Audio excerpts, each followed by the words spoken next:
ನಮ್ಮ ಅಶ್ವಿನಿ ಯೂಟ್ಯೂಬ್ ಚಾನಲ್ಗೆ ನಿಮ್ಮೆಲ್ಲರಿಗೂ ಹೃತ್ಪೂರ್ವಕ ಸ್ವಾಗತ. ಪ್ರೇಮಯಾನ ಕಥೆಯ 47ನೇ ಅಧ್ಯಾಯ ನಿಮ್ಮೆಲ್ಲರಿಗೂ ಇಷ್ಟವಾಗಿದೆ ಅಂತ ಭಾವಿಸ್ತೇನೆ. ಹಾಗಿದ್ರೆ ಬನ್ನಿ ಸ್ನೇಹಿತರೆ, ಅಧ್ಯಾಯ 48 ಶುರು ಮಾಡೋಣ. ಭರಣಿಗೆ ಮಲಗಿ ಸಾಕಾಗಿತ್ತು. ಹಾಗಾಗಿ ಎದ್ದು ಕೂತು ಮೊಬೈಲ್ ನೋಡುತ್ತಿದ್ದಳು. ಭರತ್ ಒಳಗೆ ಬರುತ್ತಿದ್ದ ಹಾಗೆ ಭರಣಿ ಮೊಬೈಲ್ ನೋಡುತ್ತಾ ಕೂತಿದ್ದು ನೋಡಿ ಕೋಪ ಬಂತು. ಲೇ, ಕೈಗೆ ಕಾಲಿಗೆ ಏಟಾಗಿದೆ, ತೆಪ್ಪಗೆ ಮಲಗಿ ರೆಸ್ಟ್ ಮಾಡೋದು ಬಿಟ್ಟು ಮೊಬೈಲ್ ನೋಡ್ತಿದ್ಯಾ ಎಂದು ಗದರಿದ. ಆ ಕ್ಷಣ ಅವನಿಗೆ ಸುತ್ತ ಯಾರಿದ್ದಾರೆ ಅನ್ನೋದು ಮರೆತು ಮಾತನಾಡಿದ್ದ. ಎಡಗೈಗೆ ಏನಾಗಿದೆ? ಚೆನ್ನಾಗೇ ಇದೆ. ನಿನ್ನೆ ಹೇಳಿದ್ದೆ ಸಂಜೆ ಹೊತ್ತು ಕಾಲು ಚಾಚ್ಕೊಂಡು ಮಲಗಬಾರ್ದು ಅಂತ. ಈಗ ಎದ್ದು ಕೂತ್ರೆ ಬೈತಿದೀಯಾ ಎಂದಳು ಮೂತಿ ಉಬ್ಬಿಸಿ.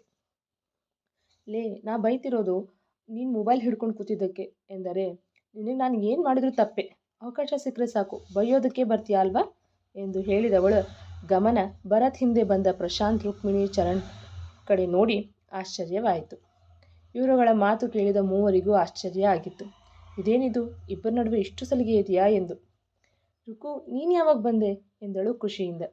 ಈಗಷ್ಟೇ ಭರತ್ ಜೊತೆ ಬಂದ್ವಿ. ಈಗ ನೋವು ಹೇಗಿದೆ ಎನ್ನುತ್ತಾ ಅವಳ ಪಕ್ಕ ಬಂದು ಕೂತಳು. ತುಂಬ ಪೆಟ್ಟಾಗಿದೆ, ಕೈಕಾಲು ಆಡಿಸೋದಕ್ಕೆ ಬರ್ತಿಲ್ಲ ಎಂದಳು ಸಪ್ಪಗೆ. ಹೌದಾ, ರೆಸ್ಟ್ ಮಾಡಿ ಬೇಗ ಹುಷಾರಾಗು ಎಂದರೆ ಹ್ಞೂ ಎಂದು ತಲೆ ಆಡಿಸಿದಳು ಭರಣಿ. ಹೌದು, ಹೇಗಾಯ್ತಿದು ಎಂದು ಕೇಳಿದರೆ, ಅದು ನಾನು ಬೈಕ್ ಹತ್ರ ನಿಂತಿದ್ದೆ, ಅದೆಲ್ಲಿತ್ತೋ ಏನೋ ಒಂದು ಲಾರಿ ಸ್ಪೀಡಾಗಿ ನನ್ನ ಮೇಲೆ ಬರ್ತಿತ್ತು. ಅಷ್ಟರಲ್ಲಿ ಭರತ್ ಬಂದು ನನ್ನ ತಳ್ದ. ಇಲ್ಲದೆ ಹೋಗಿದ್ದಿದ್ರೆ ಆ ಲಾರಿಯವನು ನನ್ನ ಮೇಲೆ ಹತ್ತಿಸ್ಕೊಂಡು ಹೋಗಿರ್ತಿದ್ದ ಎಂದಳು. ಅಷ್ಟರಲ್ಲಿ ಭರತ್, ನೀವು ಮಾತಾಡ್ತಾ ಕೂತಿರಿ, ನಾನು ಕಾಫಿ ಮಾಡ್ಕೊಂಡು ಬರ್ತೀನಿ ಎಂದು ಅಡುಗೆ ಮನೆಗೆ ನಡೆದು ಕಾಫಿ ಮಾಡಿಕೊಂಡು ಎಲ್ಲರಿಗೂ ತಂದು ಕೊಟ್ಟ. ನನಗೆ ಯಾಕೋ ಇದು ಆ ಗಿರೀಶ್ ಕೆಲಸನೇ ಅನ್ನಿಸ್ತಿದೆ ಎಂದು ಪ್ರಶಾಂತ್ ಹೇಳಲು, ನಿನಗೆ ಯಾಕೆ ಹಾಗೆ ಅನ್ನಿಸ್ತಿದೆ ಎಂದು ಕೇಳಿದ್ದ ಭರತ್. ಯಾಕಂದರೆ ರಾಜಾರಾಮ್ ಅಂಕಲ್ ಅಂತಿಮ ಸಂಸ್ಕಾರ ಮಾಡೋ ದಿನ ಗಿರೀಶ್ ಅಂಕಲ್ನ ನೋಡಿ ಅಂತಿಮ ನಮನ ಸಲ್ಲಿಸೋದಕ್ಕೆ ಬಂದಾಗ ಭರಣಿ ಅವರಿಗೆ ಬೈದು ಆಚೆ ಕಳಿಸಿದ್ಲಲ್ಲ, ಅವ್ರಿಗೆ ಸಿಕ್ಕಾಪಟ್ಟೆ ಅವಮಾನ ಆಯಿತು. ಅದಕ್ಕೆ ಆ ಕೋಪಕ್ಕೆ ಯಾಕೆ ಹೀಗೆ ಮಾಡಿರಬಾರ್ದು ಎಂದರೆ, ನೀನು ಹೇಳೋದು ನಿಜಾನೇ ಪ್ರಶಾಂತ್, ನಾನಿದ್ರ ಬಗ್ಗೆ ಯೋಚನೆನೇ ಮಾಡಿರಲಿಲ್ಲ ಎಂದ ಭರತ್ಗೆ ಮಗ ಅವನ ಮೇಲೊಂದು ಕಂಪ್ಲೇಂಟ್ ಕೊಡಿ ಎನ್ನಲು, ಜಿ ಚರಣ್, ಅವನೇ ಈ ಕೆಲಸ ಮಾಡಿಸಿದ್ದಾನೆ ಅನ್ನೋದಕ್ಕೇನು ಸಾಕ್ಷಿ ಇದೆ ಎಂದು ಕೇಳಿದಳು ರುಕ್ಮಿಣಿ. ಹೀಗೂ ಆಗಿರಬಹುದಲ್ವಾ, ಯಾವನೋ ಹಗಲು ಹೊತ್ತು ಕುಡಿದು ರ್ಯಾಶ್ ಆಗಿ ಡ್ರೈವ್ ಮಾಡಿರಬಹುದಲ್ವಾ ಎಂದರೆ, ಹೌದು, ಈ ಚಾನ್ಸಸ್ ಕೂಡ ಇದೆ. ಆದರೆ ಸರಿಯಾದ ಆಧಾರ ಇಲ್ಲದೆ ನಾವು ಅವನ ಮೇಲೆ ಕಂಪ್ಲೇಂಟ್ ಕೊಡೋದಕ್ಕಾಗಲ್ಲ ಎಂದ ಭರತ್. ನೀನು ಹೇಳೋದು ಕರೆಕ್ಟ್ ಮಗ ಎಂದ ಚರಣ್. ಹೀಗೆ ಮಾತನಾಡುತ್ತಾ ಕಾಫಿ ಕುಡಿದು ಮುಗಿಸಿದರು. ಓಕೆ ಮಗ, ನಾವಿನ್ನು ಹೊಡ್ತೀವಿ ಎಂದವ. ಭರಣಿ, ನಾವು ಬರ್ತೀವಿ ಎನ್ನಲು ಹ್ಞೂ ಎಂದು ಭರಣಿ ತಲೆ ಆಡಿಸಿದರೆ, ಸರಿ ಕಣ್ರು, ಬಾಯ್ ಎಂದ ಭರತ್. ರುಕ್ಮಿಣಿ, ನೀನು ಮನೆಗೆ ಹೇಗೆ ಹೋಗ್ತೀಯಾ ಎಂದು ಕೇಳಿದರೆ, ಆಟೋದಲ್ಲಿ ಹೋಗ್ತೀನಿ ಎಂದಾಗ ಸರಿ ಎಂದು ಭರಣಿ ಮತ್ತು ಭರತ್ಗೆ ಹೇಳಿ ಹೊರಟರು. ರುಕ್ಮಿಣಿ ಕತ್ತಲಾಗೋದಕ್ಕಿಂತ ಮುಂಚೆ ಮನೆ ಸೇರಬೇಕು ಎಂದು ಆಟೋ ಹಿಡಿದು ಹೊರಟು ಬಿಟ್ಟಳು. ಆಚೆ ಬಂದ ಚರಣ್, ಅಲ್ಲ, ಇವರಿಬ್ಬರು ಹಾವು ಮುಂಗಿಸಿ ಥರ ಕಿತ್ತಾಡೋರು ಇಷ್ಟು ಸಲಿಗೆಯಿಂದ ಮಾತಾಡ್ತಿದ್ದಾರಲ್ಲ, ನಂಗೆ ಆಶ್ಚರ್ಯ ಆಗ್ತದೆ ಎಂದರೆ, ಲೇ ಚರಣ್, ಅವರಿಬ್ಬರು ಈಗಾಗಲೇ ಒಬ್ಬರ ಪ್ರೀತಿಯಲ್ಲಿ ಒಬ್ಬರು ಬಿದ್ದಾಗಿದೆ. ಅದು ಈಗಾಗಲೇ ಭರತ್ ಗೊತ್ತಾಗಿದೆ, ಆದರೆ ಭರಣಿಗೆ ಗೊತ್ತಾಗಿಲ್ಲ ಅಷ್ಟೆ ಎಂದಾಗ, ನಾನು ನಂಬಲ್ಲ, ಏನೋ ಪಾಪ ಕೈ ಕಾಲಿಗೆ ಏಟಾಗಿದೆ ಅಂತ ಕಾಳಜಿ ಮಾಡ್ತಿದ್ದಾನಷ್ಟೆ. ಭರಣಿ ಕೂಡ ಪೆಟ್ಟಾಗಿದೆ ಅಂತ ಮೆತ್ತಗಾಗಿದ್ದಾಳೆ, ಹುಷಾರಾಗಲಿ ನೋಡು, ಮತ್ತೆ ಹಾವು ಮುಂಗ್ಸಿ ಥರ ಕಿತ್ತಾಡೋದಕ್ಕೆ ಶುರು ಮಾಡ್ತಾರೆ ಎನ್ನುತ್ತಿದ್ದಂತೆ ಒಳಗಡೆಯಿಂದ ಭರತ್ ಭರಣಿಗೆ ಬೈಯುತ್ತಿರುವುದು ಕೇಳಿಸಿತು. ನೋಡಿದ್ಯಾ, ನಾನು ಹೇಳಿಲ್ವಾ, ಹುಷಾರಾಗೋದಕ್ಕೆ ಮುಂಚೆ ಕಿತ್ತಾಡ್ತಿದ್ದಾರೆ ಎಂದಾಗ ಪ್ರಶಾಂತ್ಗೆ ಕುತೂಹಲ ಮೂಡಿ ಅವರ ಮಾತುಗಳನ್ನು ಕೇಳಲು ಅಲ್ಲೇ ನಿಂತ. ಲೇ ಲೂಸು, ಹಗಲ ತಡ್ಕೊಳ್ಬಾರ್ದೆ, ಕಿಡ್ನಿಗೆ ಎಫೆಕ್ಟ್ ಆಗತ್ತೆ, ಮೇಘ ಹಾಕನ್ನು ಕರಿಬೇಕು ತಾನೇ ಎನ್ನಲು, ನಾನು ಎಷ್ಟು ಸಾರಿ ಕರೆದೆ, ನಾನು ಕರೆದಿದ್ದವ್ರಿಗೆ ಕೇಳಿಸ್ಲಿಲ್ಲ ಅನಿಸುತ್ತೆ ಎಂದಾಗ, ಆಗಲೇ ಹೇಳಬೇಕು ತಾನೇ ಎಂದು ಕೇಳಿದ್ದ. ಅವರೆಲ್ಲ ಇದ್ರಲ್ವಾ, ಹೇಗೆ ಹೇಳೋದು ಎಂದಳು ಮುಜುಗರದಿಂದ. ಸರಿ ಬಾ ಎಂದು ಬಾತ್ರೂಮ್ ಬಿಟ್ಟು ನಂತರ ಕರೆದುಕೊಂಡು ಬಂದು ಬೆಡ್ ಮೇಲೆ ಕೂರಿಸಿದ. ಮಧ್ಯಾಹ್ನ ಊಟ ಮಾಡಿದ್ಯಾ, ಮಾತ್ರೆ ತಗೊಂಡ್ಯಾ ಎಂದು ಕಾಳಜಿಯಿಂದ ಕೇಳಿದ. ಮೇಘ ಅವ್ರು ಬಂದು ಊಟ ಮಾಡಿಸಿ ಮಾತ್ರೆ ಕೊಟ್ಟರು ಎಂದಾಗ, ಈಗ ನೋವು ಹೇಗಿದೆ ಎಂದು ಕೇಳಿದ. ಹಾಗೇ ಇದೆ, ಕೈಕಾಲು ಆಡಿಸೋದಕ್ಕಾಗ್ತಿಲ್ಲ ಎಂದಳು ಮುಖ ಕಿವುಚಿ. ಇನ್ನೊಂದು 2 ದಿನ ನೋವು ಕಮ್ಮಿ ಆಗತ್ತೆ. ಸರಿ, ಏನು ತಿಂತೀಯಾ, ತೊಗೊಂಡು ಬರ್ತೀನಿ, ಆಫೀಸ್ ವರ್ಕ್ ಜಾಸ್ತಿ ಇದೆ ಅದಕ್ಕೆ ಅಡುಗೆ ಮಾಡ್ತಿಲ್ಲ ಎಂದರೆ, ನನಗೆ 1 large pizza with extra cheese, French fries with piri piri chicken wings, garlic bread with chilled beer ಹೇಳುವವಳು ತಡೆದು ಹೋಗಬೇಕು ಎಂದಳು. ಸಾಕಾ ಮೇಡಮ್, ಇನ್ನು ಏನಾದರೂ ಬೇಕಾ ಎಂದು ಕೈಕಟ್ಟಿ ಕೇಳಲು, ಇಷ್ಟೇ ಸಾಕು, ಇವತ್ತಿನ್ನೂ ಮೂಡಿಲ್ಲ ಎಂದಾಗ ಹುಬ್ಬೇರಿಸಿ ಅವಳನ್ನೇ ದಿಟ್ಟಿಸಿ, ಈಡಿಯಟ್, ಇದು ಹೋಟೆಲ್ ಅಂದ್ಕೊಂಡ್ಯಾ, ನಾನು ವೇಟರು ಆರ್ಡ್ರ್ ಕೊಡೋಕ್ಕೆ ಎಂದು ಗದರಿದ ತಕ್ಷಣ ಮುಖ ಚಿಕ್ಕದು ಮಾಡಿದಳು. ನೀನೇ ತಾನೇ ಏನು ಬೇಕು ತಿನ್ನೋದಕ್ಕೆ ತೊಗೊಂಡು ಬರ್ತೀನಿ ಅಂತ ಕೇಳಿದ್ದಕ್ಕೆ ಹೇಳಿದರೆ ಹೀಗೆ ಬೈತೀಯಾ? ನಂಗೆ ಚೂರು ಪೆಟ್ಟಾದರೆ ಹುಷಾರಿಲ್ಲ ಅಂದರೆ ಡ್ಯಾಡಿ ನನ್ನ ಎಷ್ಟು ಕಾಳಜಿ ಮಾಡ್ತಿದ್ರು, ಮುದ್ದು ಮಾಡ್ತಿದ್ರು, ನಾನು ಹೇಳಿದ್ದಕ್ಕೆಲ್ಲ ಕೊಡಿಸ್ತಿದ್ರು ಗೊತ್ತಾ ಎಂದು ರಾಗ ಎಳೆದಳು. ಹೌದಾ? ಈಗೇನು ನಾನು ನಿನ್ನನ್ನು ಮುದ್ದು ಮಾಡಬೇಕಾ? ಹಾಗಿದ್ರೆ ಹೇಳು, ಮುದ್ದು ಮಾಡ್ತೀನಿ ಎಂದು ಹುಬ್ಬು ಹಾರಿಸಿ ತುಂಟತನದಿಂದ ಕೇಳಲು, ಏ ನನಗೇನಂತ ಆಸೆ ಇಲ್ಲ ಎಂದಳು ಮೂತಿ ತಿರುವಿ. ಹೌದಾ? ನಿನಗೆ ಆಸೆ ಇಲ್ವಾ? ಆದರೆ ನಂಗೆ ಆಸೆ ಇದೆ. ನೀನು ಎಷ್ಟು ಬೇಕಾದರೂ ಮುದ್ದು ಮಾಡಬಹುದು. ನಾನೇನು ಬೇಡ ಅನ್ನಲ್ಲಪ್ಪ ಎಂದಾಗ ಕಂಡು ಕಾಣದ ಹಾಗೆ ಭರಣಿಯ ತುಟಿಗಳು ಮೆಲ್ಲಗೆ ತುಸುವೆ ಅರಳಿದವು. ಸ್ವಲ್ಪ ಹೊತ್ತು ಇಬ್ಬರಲ್ಲೂ ಮೌನ. ಭರತ್ ಭರಣಿಯನ್ನೇ ನೋಡುತ್ತಾ ಕಳೆದು ಹೋದ. ನನಗೆ ಹೊಟ್ಟೆ ಹಸಿತಿದೆ ಎಂದವಳ ಮಾತು ಇವನನ್ನು ವಾಸ್ತವಕ್ಕೆ ಕರೆತಂದಿತ್ತು. ನೀನು ಹೇಳಿದ್ದೆಲ್ಲ ತರೋದಕ್ಕಾಗಲ್ಲ, ನಾನು ತಂದಿದ್ದು ತಿನ್ನಬೇಕಷ್ಟೆ ಎಂದಾಗ ಮುಖ ಸಪ್ಪಗೆ ಮಾಡಿದಳು. ಸರಿ ಮುಖ ಹೇಗಿಟ್ಕೋಬೇಡ, ನೀನು ಹೇಳಿದ್ರಲ್ಲಿ ಯಾವುದಾದ್ರೂ ಒಂದು ಮಾತ್ರ ತರ್ತೀನಿ ಎಂದಾಗ ಅಷ್ಟಕ್ಕೆ ಸಮಾಧಾನಗೊಂಡು ಸರಿ ಆಯಿತು ಎನ್ನಲು, ಬಿಟ್ಟರೆ ಇಡೀ ರೆಸ್ಟೋರೆಂಟೇ ತಂದಿಡು ಅನ್ನೋಳೆ ಇವಳು ಎಂದು ಗೊಣಗಿಕೊಂಡು ಅವಳು ಹೇಳಿದ ಐಟಮ್ಸ್ ತರಲು ಹೋದ. ಯಾವಾಗ ನೋಡಿದ್ರೂ ಕುರ್ಕುರ್ ಅನ್ನೋದೇ ಆಯಿತು ಎಂದು ಗೊಣಗಿದಳು. ಚರಣ್ಗೆ ಇವರಿಬ್ಬರ ಮಾತು ಕೇಳಿದ್ದೇ ಶಾಕ್ ಆಗಿತ್ತು. ಅವರಿಬ್ಬರ ಮಾತುಗಳನ್ನು ಕೇಳಿದ ಚರಣ್ ಅವ್ವಾ ಎಂದು ಬಾಯಿ ಮೇಲೆ ಕೈ ಇಟ್ಟುಕೊಂಡು, ಏನೋ ಮಗ ಇದು, ಇಬ್ಬರ ಮಧ್ಯೆ ಇಷ್ಟೊಂದು ಸಲಿಗೆ ಎಂದು ಕೇಳಲು, ನಾನು ಹೇಳಿಲ್ವಾ ಎಂದ ಪ್ರಶಾಂತ್ ನಗುತ್ತ. ಕಳ್ಳರು ಇಬ್ಬರು ನಮ್ಮ ಹತ್ರನೇ ಎಷ್ಟು ಡವ್ ಮಾಡ್ತಾರೆ ಎನ್ನಲು, ಅವರಿಬ್ರು ಡವ್ ಆದರೂ ಮಾಡಲಿ ಮತ್ತೇನಾದರೂ ಮಾಡಲಿ ಅದು ನಿನಗೆ ಯಾಕೋ? ಚರಣ, ಅವರಿಬ್ರು ಗಂಡ ಹೆಂಡತಿ ಕಣೋ, ಈಗಷ್ಟೇ ಅವರಿಬ್ಬರ ಮಧ್ಯೆ ಸರಿ ಹೋಗ್ತಿದೆ, ಒಳ್ಳೆಯದೇ ಅಲ್ವಾ?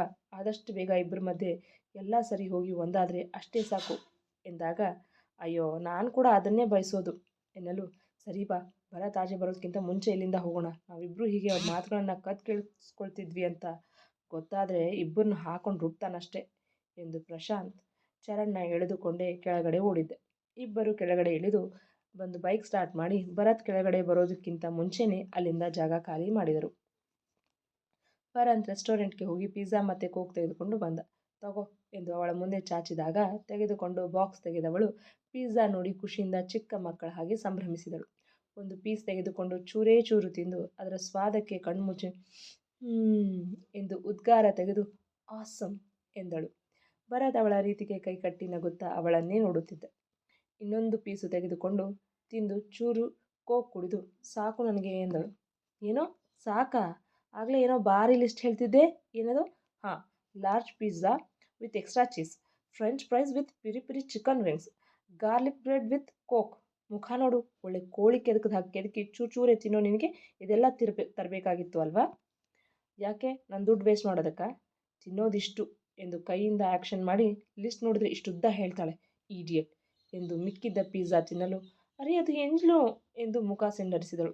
ಅದೇನು ಹಾವಿನೆಂಜ್ಲಲ್ಲ ಬಿಡು ಎಂದು ಪೂರ್ತಿ ಪಿಜ್ಜಾ ತಿಂದು ಮಿಕ್ಕಿದ್ದ ಕೋಕ್ ಕುಡಿದು ಮುಗಿಸಿದ್ದ.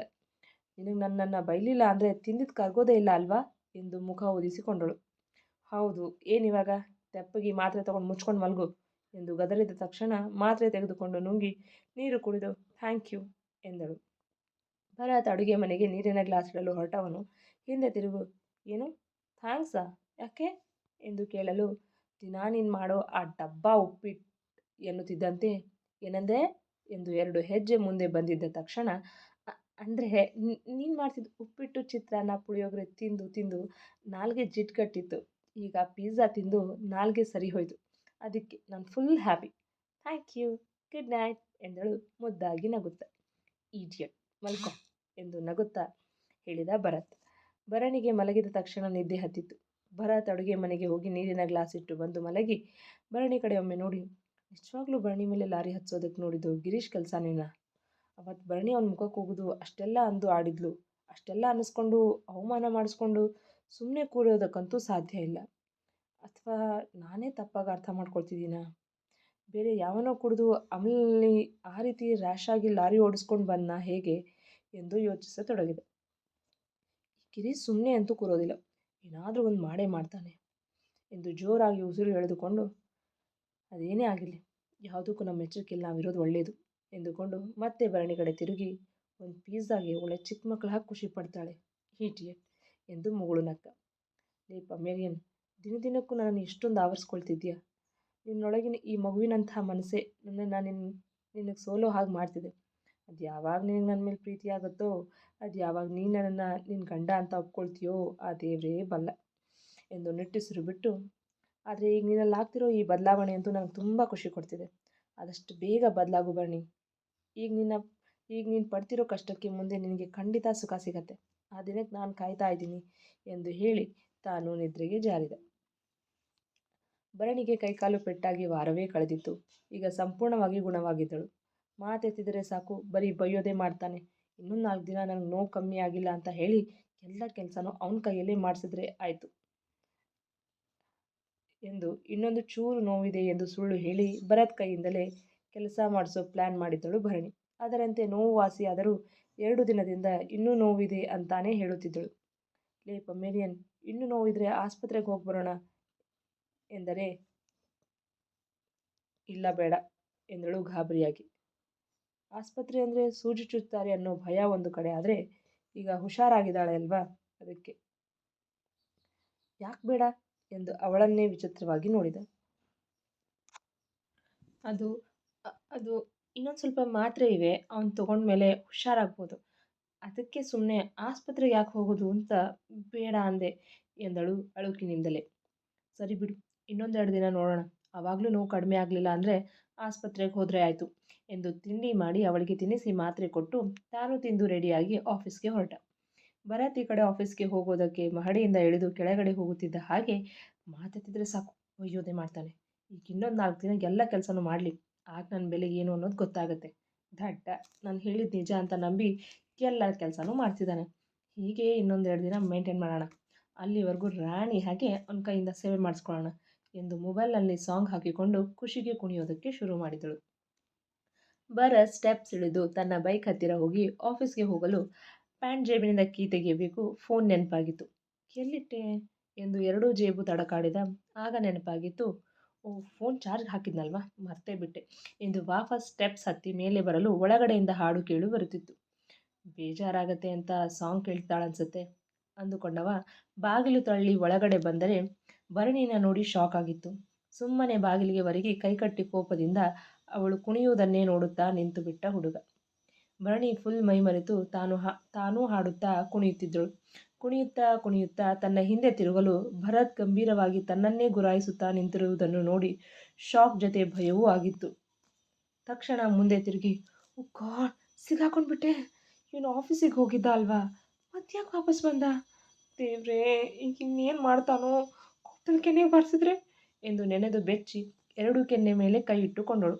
ಭರತ್ ಗಂಭೀರವಾಗಿ, ತಿರ್ಗೆ ಈ ಕಡೆ ಎಂದ. ಭರಣಿ ಏನು ಮಾಡುವನೋ ಅನ್ನೋ ಭಯಕ್ಕೆ ಹೆದರಿ ತಿರುಗಲೇ ಇಲ್ಲ.